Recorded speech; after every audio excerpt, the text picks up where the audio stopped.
Driving home, sipping my shake, eating my donuts, chilling out, listening to the radio. I get home this day, and my routine was to get home, walk in the door, turn the TV on, walk in the back, start taking a shower. This particular day, the TV came on, and they said, world's toughest training, Navy, whatever. Get my towel, which could barely fit me. My ass was so big, I had to pinch it like this. So I come back down, I sit down, and all this shit just falls out. So I'm watching TV, and I'm like, my God, man, those guys are fucking nuts. Carrying boats and logs, guys going through SEAL training, and wet and sandy, getting cold, jackhammering, snot bubbles, chafed up, guys ringing the bell, just quitting left and right. At the end of the show, this commanding officer comes up at graduation. There's 22 guys that made it through. And the commanding officer says, we live in a world where mediocrity is often rewarded. These men detest mediocrity. And I sat there and I had time to reflect back on my life. Being bullied, coming from nothing, learning disability, messed up foundation. Life isn't fair at all. At all. So what are you gonna do about it? I knew that no one was coming back to help me. No one was gonna miracle me to be somebody special. Everybody that called me nigger, my dad, my mom, all my situations were on me now, and solely on me. So I had to start developing an indestructible mental toolbox. So I sat there on that couch and I realized, man, I am a piece of shit. And even though the world helped me get here, my false reality helped me even more. And listening to somebody else's dialogue further helped me get here. So I sat there and I had this bright idea, being 297 pounds, to go be a Navy SEAL. So the bright idea happens, 297, I watched this show, I finished my chocolate milkshake, and I said I'm gonna be a Navy SEAL. So now the next 2 weeks, I'm calling these recruiters up. And then so these guys are used to getting studs that wanna be a Navy SEAL, not a 297-pound fat guy.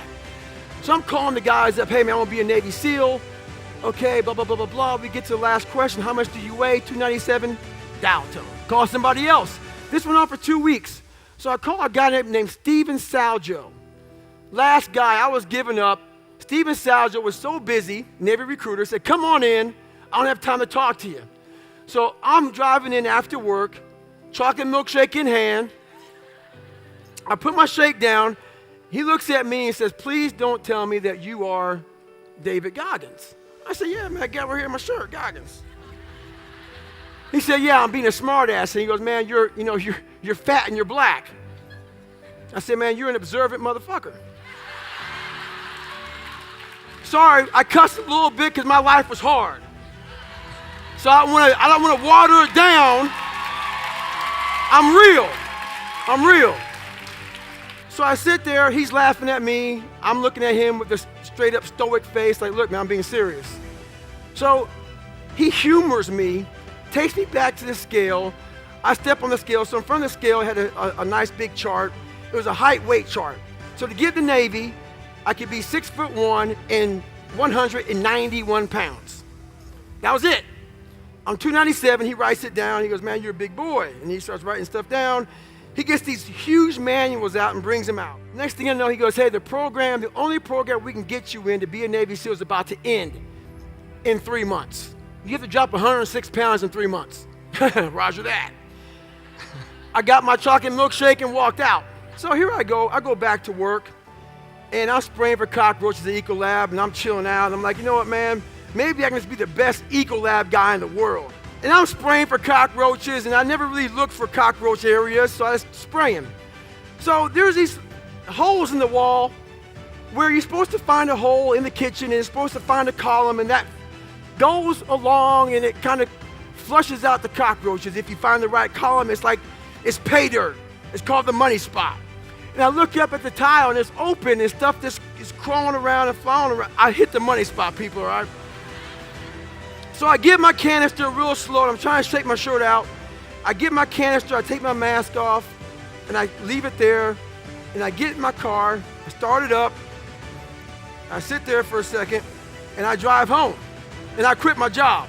But now, what am I gonna do? Your best work has to come when you're least motivated. Where does that come from? It comes from basically I had to stop thinking normal. I had to stop thinking normal.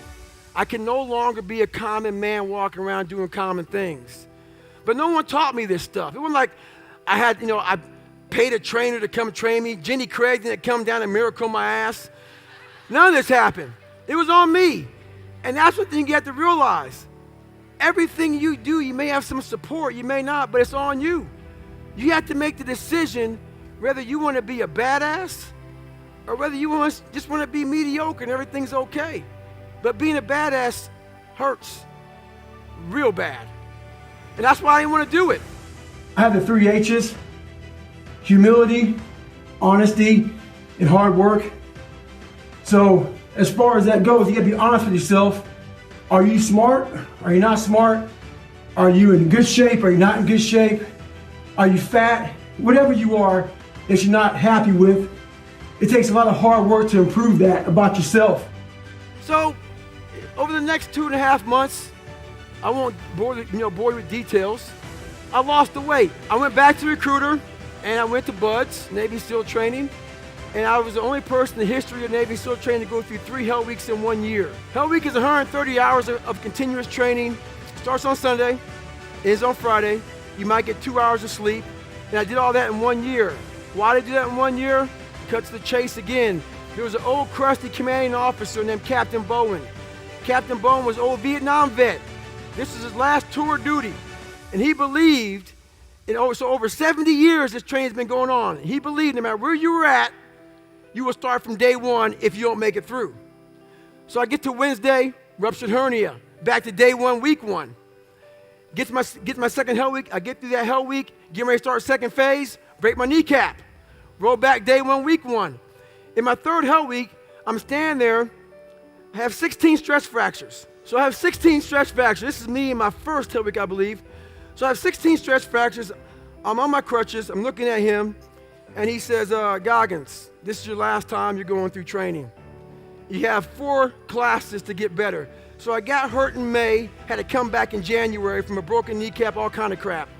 Stress fractures, totally jacked up. So how I did it, I actually came back. Stress fractures don't heal really well. So I got through my third Hell Week of my third class. And in that Hell Week, we had a guy die of pulmonary edema. It was one of the coldest Hell Weeks on the planet. So what Hell Week is they freeze your butt off, and usually you get done freezing, and they try to warm you up. In this particular Hell Week, it just continued and continued to rain. So we never got warm. He ended up dying Wednesday night of pulmonary edema. So when I got through with Hell Week, my stress fractures were so bad, and I realized I can't go through training. I need to get rolled again. I'm broken.